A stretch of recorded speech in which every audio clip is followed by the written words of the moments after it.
Hello. It's been a little while. Sorry about that. I am currently a student at college, and I don't always have time to make videos.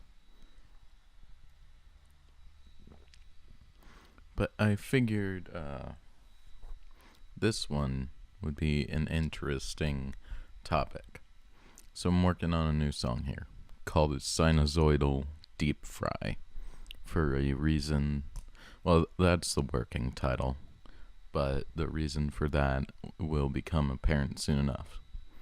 So this originally started out as like a sort of glitchy sort of thing, but then like I was like, man, this sucks. It's not good, and so one thing I started doing was I sidechained an drum kit that I have in here or that I had. I sidechained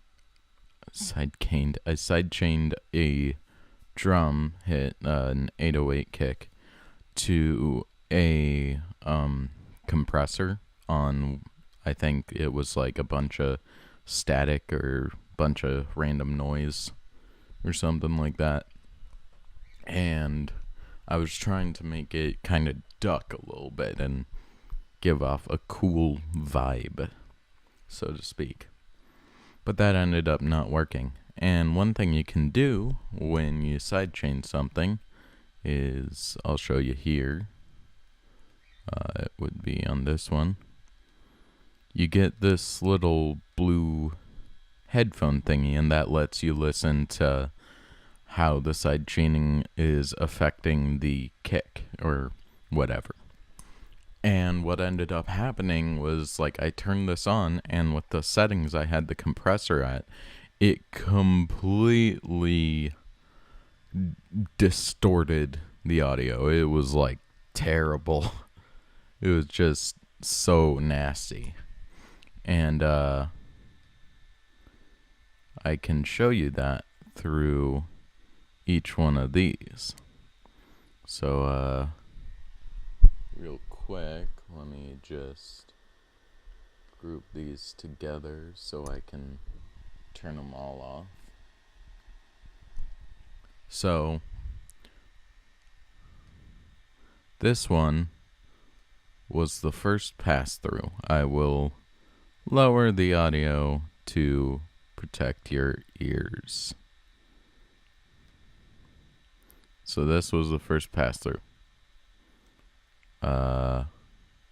If the sound will come through correctly. Here we go. Oh. What? Oh, is it because...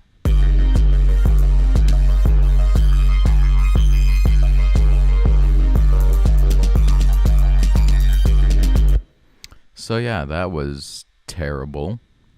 And then I was like, that sounds awful. I'm gonna record that. So I made an audio track to resample into, so I could record it. And then I was like, okay, let's do another round of it.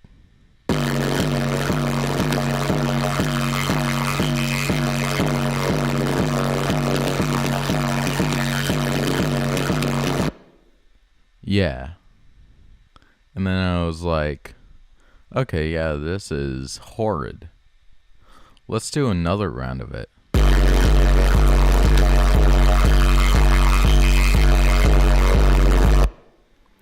And so I had these 3 rounds of it. And I was like, okay, that was fun. Now, let's see if we can make it sound better. And that's exactly what I did.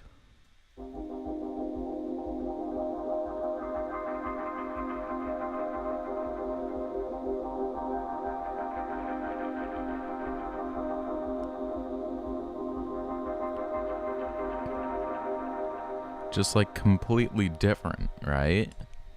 So I'm gonna do a run through, and I recorded that into this yellow audio track. And it turned into this whole ambient thing. So again, without, just utter nonsense. And so I'll walk you through one audio effect at a time. So I started with just a gate. The way I've got this gate set up is so that at a certain point it has a long attack time, so that it feels kind of soft, and a shorter than average release time, so that it kind of chops a little bit, like you're hearing there. It has that choppy effect. And I have it just barely holding, barely returning any decibels, and the threshold is all the way maxed out so that we can like keep it as we can make it as choppy as possible, and we can leave out as much audio as possible. And the floor is down at negative infinity so that we can just cut it. Then I put on this resonator.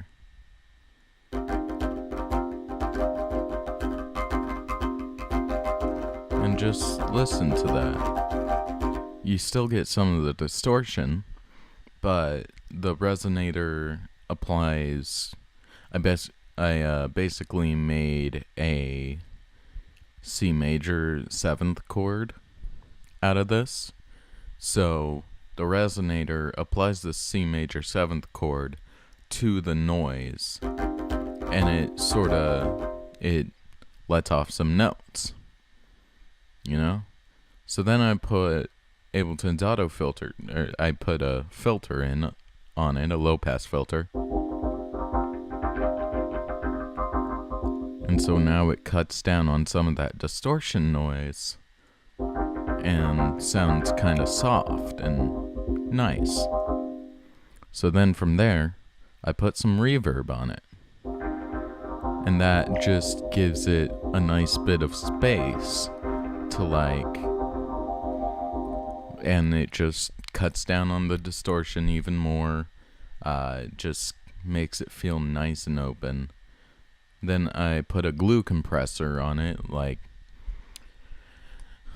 I honestly feel that Ableton's glue compressor is better than the standard compressor, mainly because it has just a more a simpler interface, and you've got the option of soft clipping, which is super useful, and you can set the range so you can compress it more or less, and there's a whole bunch of good about it. But then applied to this sound,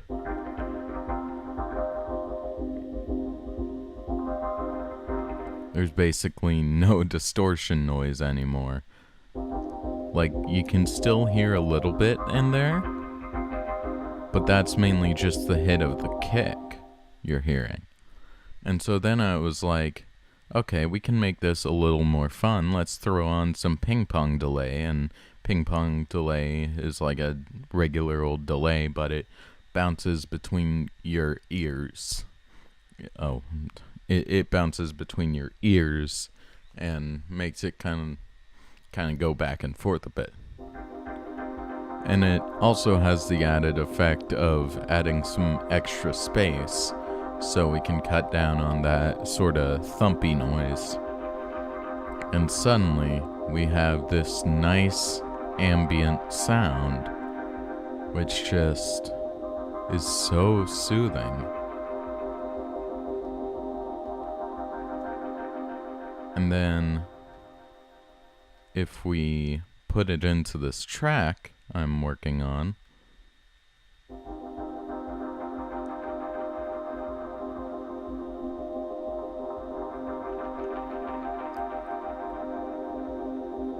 we just get this nice this nice kind of experimental ambient sort of thing.